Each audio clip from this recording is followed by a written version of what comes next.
morning, everybody. This is Superintendent Dr. David DeRusi, and I've gathered my central office team. We have Ms.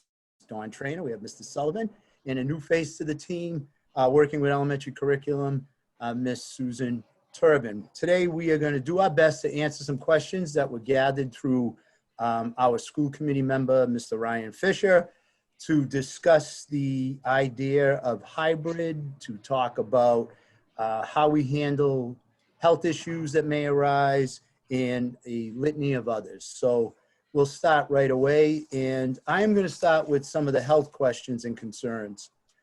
First, let me describe a classroom for everybody that would be coming back to school. So right now, the question was, what are the differences? So right now, students will sit 6 feet apart in all our classes. So an average class size in our elementaries would be basically 12 desks 6 feet apart in a classroom. They will be in assigned seats. There's limited movement in class and controlled movement in the buildings. And I think the biggest reason for that is that the regulations require us to be able to contact monitor should somebody be exposed or somebody come down with the virus. All our schedules will have mask breaks. They will be provided in the schedule. Most elementary classes will be having lunch in their rooms. At the 612 complex, again, 12, 13 seats. Their rooms are a little bit bigger with 6 feet apart. They will be assigned to seats as well as they will be assigned to seats at lunch. The use of hand sanitizer, hand washing will become part of our daily routines. All of these steps are in alliance with CDC and DESC recommendations to help mitigate the spread of the virus and allow us for contact monitoring. Another question was about what happens in a COVID positive response. Positive tests, students and staff will remain home. They notify school authorities, notify personal contacts. We answer and cooperate with the community tracking collaborative, and that person stays home at least 10 days or until test results are negative. If an individual is exposed, if a student or staff member receives news of a close contact, we're recommending, and so are the regulations, they stay home 4 to 5 days.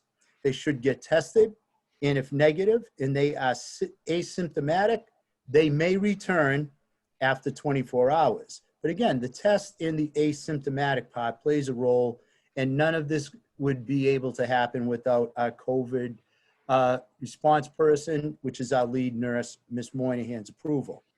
If the test results are positive, we just follow the procedure I mentioned earlier. If student and staff members feel they are exhibiting any COVID symptoms, we are encouraging them to call in sick, notify the building principal. And again, all this information goes right to our lead nurse who will follow up on all sick calls to the district, whether it's staff or students. There have been a ton of questions regarding a district that's moving from remote to more of a hybrid platform. So I'm going to turn some of that over to Mr. Sullivan and Ms. Terban, and they'll both speak, Mr. Sullivan to the high school plan and Ms. Terban to the elementary. Mr. Sullivan. Thank you, Dr. DeRusi. So many of the questions that we have regarding the students remaining fully remote when the district goes to hybrid revolve around how often students will interact with teachers. So I'll speak to what we're planning for the high school, middle high school, and Ms. Terban can speak to the elementary. So Ms. Terban, if you'd like to talk a little bit about the elementary and fully remote. Thanks, Mr. Sullivan.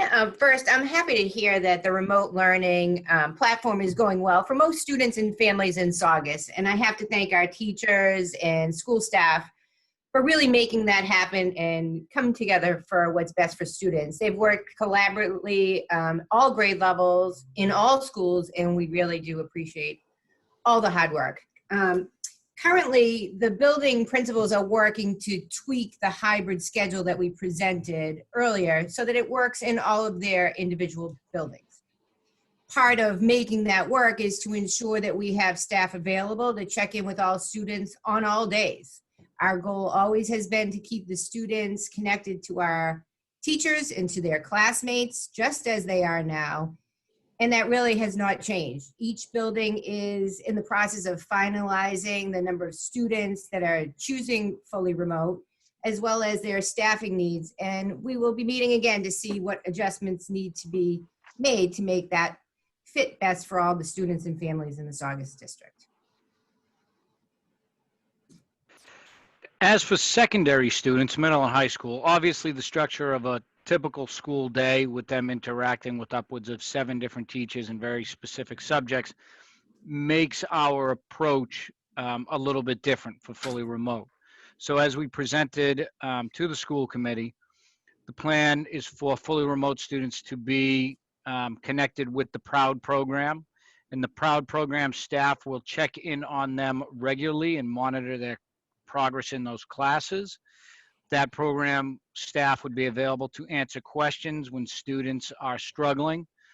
Given the content, we know that there will be times when the program staff member themselves may not be able to provide the answer, so they'll help the student connect with a staff member who can help them get the answer.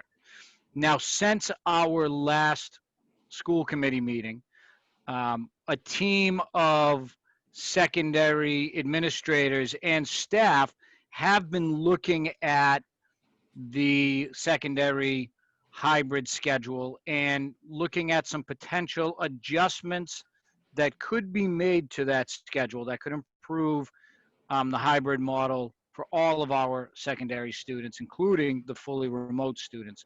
So that is still work being done to try to improve what we do. Dr. DeRuzzi? Thank you. Yeah, there have been several questions about the feasibility of having a fully remote teaching staff. I'd like to address some of that right now. Basically, I have listened to parents who have requested that if their child was to remain remote during a hybrid transition, they really wish their child would not be pulled from the class, the remote class they started with. And that's really been the driving force behind central office and the messaging down into the building ranks with principals and staff. So the creation of a total remote independent classroom would technically defeat the purpose of keeping students attached to their original remote class, because then we would have to set up, just for an example, a remote 5th grade class and pull whatever students that are currently wishing to remain remote into that classroom. So they would be cut off from their original classroom. So the work right now is really with the building principals and their staff that they've reached out to put together a model that can increase contact time for students who are remote when and if we come back to a hybrid model. So we'll continue to work on the hybrid models to support those requests. And I think hats off to the principals and staff that are working on this. And we gave them a framework and they've done a nice job about building around it. Another question that came up was regarding the idea of a drop dead date to make a choice. Parents were concerned, well, if I decide by October 21st, what happens then? Can we get more information? We needed to gather information on how many students would be requesting remote only. To date, we have roughly 375 students, but that's spread out throughout the district, K through 12, which only really equals about 14% of our student population. I want to assure parents will always have the choice and the right to change their minds. We understand the concerns and what's going on within the state and the track of the virus will play heavily in people's decisions. So we will provide windows of time to allow parents to move from a remote back to a hybrid or a hybrid back to a remote. I'm consulting with building principals to see exactly what that window is. But an example, if we decide to go hybrid and you choose to keep your child remote right at the start, then we would look at grading terms, we would look at potential breaks in a school month or a year. where a request to transfer would be able to be supported at this level. What we're trying to do is create a level of a gate that doesn't swing back and forth every day, because then that would impact the overall instruction of students and it would disrupt the flow of the classroom. So again, there is always going to be the opportunity to start remote, things get better, come back to hybrid, or start hybrid and then switch to remote. Again, big question. If we go hybrid and we have to go back to remote, we already have a pretty good remote platform. We were asked to present multiple models, all back, remote, and hybrid. We would shift, parents would be notified for any reason that we're going back to the hybrid to remote. The remote model would be the remote you're currently working with within the district. Homeschooling, another big question I've answered a couple of times. Homeschooling is not remote schooling. Homeschooling happens through a formal process with me, the superintendent, and the parent. There must be a request put in, I must approve a plan, and then the total educational plan and instruction falls right on the parent. So it's very different from remote learning where you're still attached to the district. Questions about Edgenuity and the online platform. I'm going to turn that over to Mr. Sullivan. Thank you, Dr. Deruzzi. So we've had some questions about Edgenuity, so I'd like to give a brief overview. So Edgenuity is a nationally recognized curricular resource that Saugus High School has actually used for the past 3 years. So this isn't something that's new to the district or to secondary. We've been using it in different capacities for the last several years. It's also one of the remote learning partners that the Massachusetts Department of Elementary and Secondary Education presented to all districts as an option to deal with the 2020-2021 school year. So really all that we've done this year is we've expanded our use of Edgenuity from just the high school to now we have access 6 to 12 high school and middle school to Edgenuity's courseware. There are 2 basic ways that you can use Edgenuity courseware. A classroom teacher can use it as a classroom resource. They can do a blended model and use parts of it in their class, assigning it to students. Or we can use it where students are fully assigned to an Edgenuity course and they complete that asynchronously. So when we talk about Edgenuity, that's typically what people are thinking about when we assign a student fully to an Edgenuity course. And again, this is something that we've been doing for the last several years in different cases at the high school. So when a student's fully assigned to an Edgenuity course, they proceed through the course asynchronously at their own pace. That is, the course itself doesn't determine that they have to get a certain thing done by a certain date. We, at the school level, set the targets for the students, monitor the students' progress, make sure that the student is logging in, doing the work. The courseware provides instructional videos, activities, assessments. The school staff supports the students, monitoring their activities, troubleshooting any problems they come into, and then helping them get any additional support they might need when they get stuck. Like a student, if they're taking a class in a traditional classroom setting and they get stuck and they need some extra help, reaching out and getting that help from staff. If a student's currently enrolled fully in an Edgenuity course and they're taking it in the remote model, they'd still take that Edgenuity course if we go back to hybrid. As I said earlier, we had a certain number of students last year, pre-pandemic and the year before, who were already enrolled in certain Edgenuity courses, which they take fully online through Edgenuity. One of the things that I have said both as a high school administrator and as a central office administrator is the importance for high school students to become more and more familiar with online learning, as this will be most likely part of their college or postgraduate studies in their future. And so that, that is Edgenuity in a nutshell. Thank you, Mr. Sullivan. There have been several questions regarding students that need additional services, and I would turn that over to Ms. Trainor, who has been working diligently. We've brought high needs kids back into the district, and they are currently in district learning, and I feel she has a pretty good plan moving forward. Ms. Trainor. Thank you, Dr. DeRusi. So I'd like to speak a little bit about how the communication of this happens with families and then how it would actually look on the ground. So basically, communication per the Department of Ed advisory needs to go out to families and caregivers regarding what a student's services would look like during both hybrid and remote. Because again, the services are being met, but oftentimes they're being met differently if they're not in person. So that needs to be explained. And a schedule of sorts goes out, and what we call a COVID-19 special education learning plan. That is the title of the plan that service providers, teachers, and ETLs are working on currently. These plans, again, are being drafted in following with the advisories from the Department of Ed. It kind of depicts, again, the level of service, the frequency of service that the student will get, and how it will look. Some of these plans have already been distributed to families. Some are in the works to be distributed.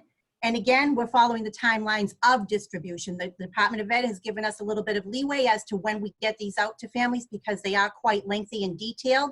Every student is individual, of course, hence the IEP. And so they do take naturally a bit of time to get out, and we appreciate your patience in waiting and also in your input that you've provided to teams in order to set these plans up. I do want to mention that service providers are very adept at providing service with complex schedules, okay? So they do this on a regular basis. This will just be a little bit different under COVID with a hybrid model and or remote. But they all understand that with the proper PPE, you can do push in, you can do pull out, you can do virtual, you can do a lot of different avenues to get these services done. They're adept at it, they're ready for it, and one thing we've learned from in-person instruction is that with the proper PPE and following the guidelines laid out to us from the Department of Ed and the CDC, they've been very successful. So I just anticipate that each move we make, from in-person, thankfully, we'll build on the in-person, we're already talking about that now. We'll move to hybrid for other students in inclusion settings. Those students on IEPs will get their services. And again, we just keep working through. Lots of communication at the building level with myself, the building principals, and the providers. I do want to mention about communication. It is vitally important that we get the feedback from families and caregivers regarding your child, because you will find that things do work and sometimes they don't. And that feedback is vital to make the plan so that it works the best that it can under the circumstance that we find ourselves in with our educational model, again, across the gamut of what we're running. Okay, thank you. Thank you, Ms. Trainor. We have, like I addressed earlier, we have special high need students in the district now. We're doing in-person testing. And as Ms. Trainor said, it's all about following the protocols. The PPE, we have what we need in our buildings. Our buildings are being cleaned regularly now. We feel we've made as many possible, we've met as many possible recommendations as we can moving forward. So we are ready to bring students back. We have demonstrated we can. We have some in-person learning as well as testing going on now. A big question that keeps coming up is always about, how will pre-academy, how do honors work this year? I think what you saw last year with the graduating of a senior class, a lot of these, for want of a better word, programs or instructional models will have to play out really at the building levels, and things will be adjusted. Since we shut down in March 13th to be exact, this has been one evolving adjustment for a school district. So even as we speak today, we know things will change and will be adapted as we move forward. We've never done this. So we bolstered our remote platform. We've never been hybrid. Do we have plans for it? Yes. Do we have schedules for it? Yes. Have we put frameworks back in the hands of the building principals and their staff? Yes. 6 weeks from the day we're hybrid, we may have to adjust again. I don't think there's anything right now that is written in stone. This is a learning process for all of us. Will we make mistakes? Yes, we hope they're minimal and they don't impact a lot of people, but we're destined to. This is brand new. And we're going to work hard to do as much as we can to make it a smooth transition for parents. Another question that has come up is about busing. As you know, the school committee voted to restrict all transportation to state mandated K-6 students who reside 2 miles from their school. This was done just to balance an FY21 budget. And currently I'm in discussion with our bus transportation company, and bus routes and schedules are being developed and will be provided to students who qualify. It's a small number. I understand that. I understand there could be an inconvenience to certain families of older kids. But again, it was a decision we made. And those will all, the closer we get to hybrid, and understand we're not just going to go from fully remote to hybrid. Parents, teachers and staff, administrators will have time in our plan to know it's coming and make adjustments. Another major question that has popped up is the current building projects. As you know, the 612 complex was, finished, and we have teachers in there, and we have right now some of our special needs students in there. All the other building plans are on track. The Belmonte, what was the Belmonte Middle School, is being worked on. There are still plans to move the vet staff over there in April, and we appear to still be on track to have the vets project K1 completed in August, and a final move taking those 3 smaller elementaries offline. So right now, that timeline is we should have all those new projects completed and ready to go for September 2021. We've plowed through a lot of this, and we're going to come back, and I'll probably ask Mr. Sullivan just to discuss a little bit, like the talk before the pandemic and how the district was kind of really pushing towards longer blocks and some supports. Mr. Sullivan. Thank you. Yeah, obviously the pandemic has interfered with some of the district's plans for improving student outcomes, but not everything, and we have continued to move forward. So the district continues to move forward with its efforts to improve student outcomes and student learning. Since the spring, we went fully remote in the spring, grade and department level teams have been meeting regularly, generally speaking, once a week. So we actually now have a level of consistency among grade levels, among schools, within departments that we have not seen in my 20 years in the district. The district is actively working to review and refine its methods for gathering, analyzing, and using student learning data. We're moving forward with our plans to address targeted curricular needs in the district. Elementary and secondary literacy and ELA are big priorities for us, as well as upper elementary STEAM program to go along with our new academy. Our colleagues at the middle and high school worked through the spring into the summer to develop their turnaround plans for the state, and they are right now working diligently to implement those plans during the school year as best they can in the pandemic. We've continued to reach out and try to create partnerships with outside agencies that can help improve the educational in the district.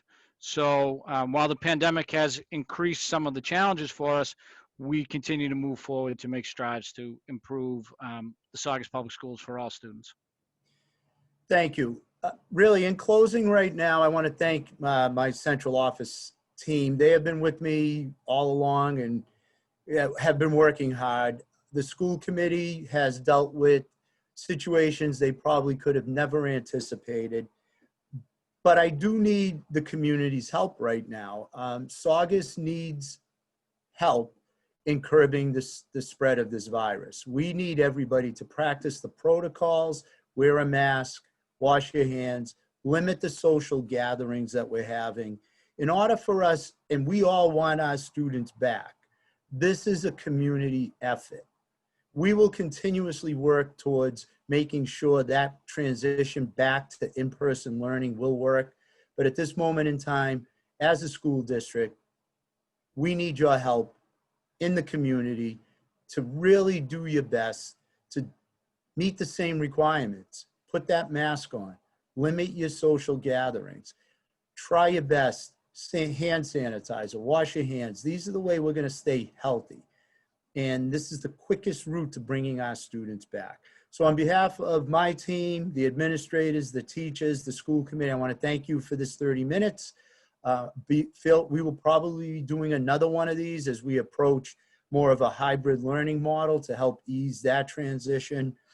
And I thank you. You guys have been supportive from the start, and we're going to get through this, but we got to do it together.